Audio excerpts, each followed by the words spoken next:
So last year, I announced that I was going to be starting a new guitar company, Ethos Guitars, with my business partner, Greg. And because he is in Montreal, I haven't really been able to see what he's been up to firsthand. So I decided a few weeks ago to fly out to Montreal to go see the workshop in person. And I was really excited to see how much progress he had made in building guitars, building up the workshop, all that kind of stuff. And I was also very stoked to potentially work on some guitars myself, maybe sand a little bit, do some finishing work. So this is what happened during my trip to Montreal to visit the workshop.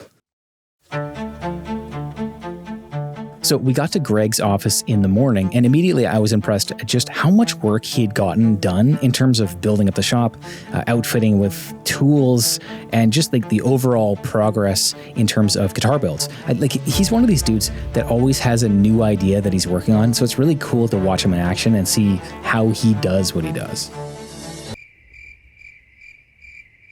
We started by going over to one of the two large industrial CNC machines that they have at the workshop downstairs, where we're planning to make the bodies for our domestic line. They started by securing the body blank into the proper spot on the CNC table by pin nailing some plywood on each side of the blank to keep it from moving around while cutting. These machines can spin anywhere from 6,000 to 24,000 RPM, which is absolutely insane. So if there's a loose piece of wood or something on the table that catches the bit, it's kind of like firing a bullet through the shop. Yeah, so I just most of the time, just hid behind Greg. He's pretty tall, so. A CNC machine, or a computer numerical control machine, is basically a large table with a wood router attached to a moving head that you program to go along material in order to cut it out with extreme accuracy. And you'll see later the smaller CNC that Greg himself built, which is upstairs at the Ethos shop. The build we're working on here is an Ethos BFG7 model, and this will actually be the very first fully built version of this guitar. After the body perimeter is routed out, the plan was to put the body into a jig that was exactly the dimensions of the finished body, basically the negative of the shape, to keep it in place for routing the curves, the neck socket, pickup cavities, and everything else we needed to cut. Unfortunately, the jig was too accurate, and it led to Greg having to smash the body blank with a mallet to get it in. So this is one of the first test bodies that we cut at the shop downstairs, so we're still tweaking the process. We're not planning on smashing guitar bodies with mallets forever. We took the CNC through the inside perimeter of the jig once more to make sure that the fit was tight, but still possible to fit the guitar inside. And with a bit more mallet work, we got it in. Hooray! Once we finally got the body into the jig, it was time to, route out the surface of the guitar itself. And you can see there are a bunch of other bits attached to this machine. That's because it's what's called a automatic tool change CNC machine. And the machine itself can change tools depending on the programming and what the job calls for. So nobody has to go in there and with a wrench and change bits out. Saves a lot of time. A lot of the CNC stuff is down to the minute, down to the second. Any amount of time that you can save over a large amount of custom jobs is going to save you money in the long run. So this whole thing is a process of dialing in the perfect, most efficient route to get the guitar done. Then we flipped it around. We put it into the other jig and started routing the top of the guitar. The contours, the neck socket, and pickup cavities, along with the pickup selector and knob mounting holes.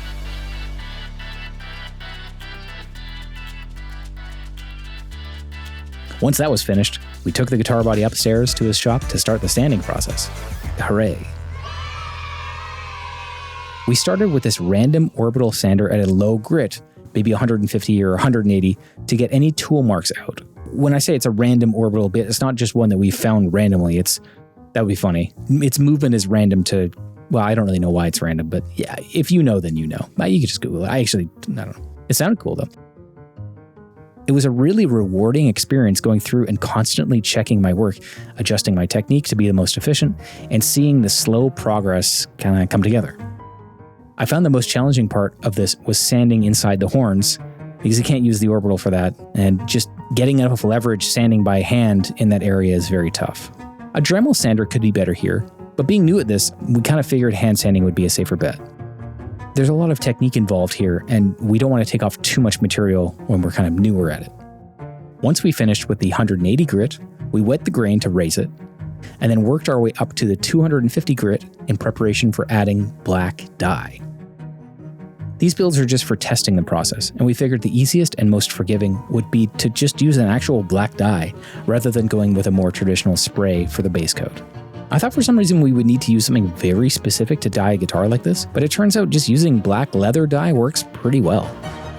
We went over the entire guitar twice with this dye, and honestly I was extremely impressed with how quickly it started to look pretty awesome.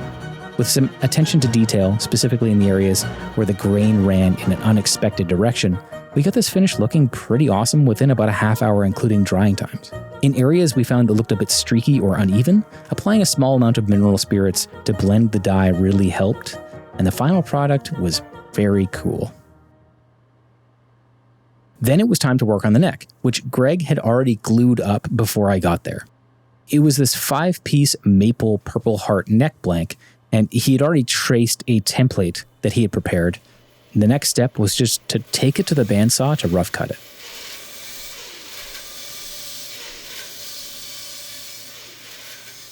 Once it was rough cut, we took it back upstairs to glue on the small ears to accommodate a wider headstock, and after gluing and clamping overnight, we were back downstairs to remove more material in preparation to throw it on his CNC table upstairs, which will do most of the finer, more accurate details.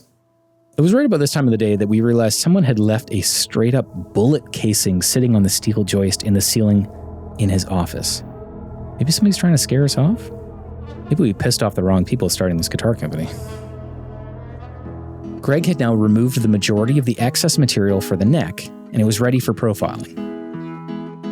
So we were upstairs to his mini CNC to remove the remainder of the material and start shaping the neck profile. He mounted it to a jig with some double-sided tape to keep the neck from moving, and once the process started, we sat in the next room nervously eating lunch. Greg has a video feed set up in the other room so he can monitor the progress, and since he only ran this program a few times, we were both pretty nervous something would get caught up in the tool and whip the neck across the room. So I appreciated that there was some safe distance between us and the CNC machine.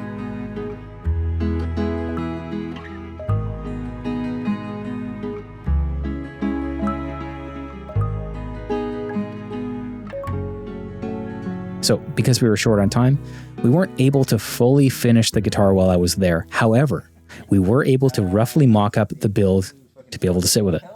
How cool does that look? It's kind of a guitar a little bit. Oh, that looks fucking sweet. Yep, it's coming along. Damn, that's sweet. That'll be a working guitar pretty soon. Yep, within the next day or two, this will be a working guitar. That's so cool. But I'm going back to Vancouver because that's where I live. Thanks for having me over at the old shop here. Yeah, for I sure. Appreciate it, and I will come back. So that was my experience going to Montreal to visit the Ethos Guitars workshop. Thank you so much to Greg and his wife Sam for allowing me to stay over their place. And I was just like so excited and so blown away by the amount of progress Greg has made over in Montreal there. So the next phase, I guess, would be building more guitars and tweaking them until they're just perfect. So we have lots of plans going on there.